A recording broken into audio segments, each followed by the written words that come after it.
Salam, hər vaxtınız xeyir olsun dostlar. Deməli bizə belə bir dənə sual veriblər. Deyir ki, ahəng qanun kökündəki son heyzəyə pozulsun. Hansı sözlərdə belədir? Baxın, fikir veririk qanuni sözünə.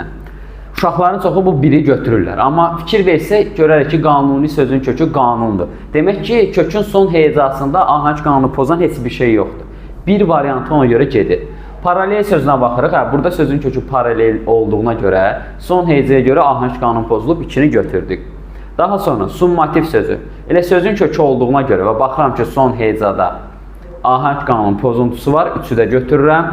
Veteran sözü, 4-cü söz. Burada son heyzada heç bir dəyişiklik yoxdur deyə bilərik, amma baxırıq burada incələrdir, bu qalındır. Deməli 4-də pozub. Toponim sözü.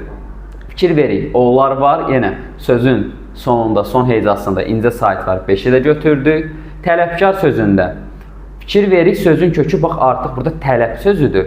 Ona görə 6-nı biz variantlarda götürmürük.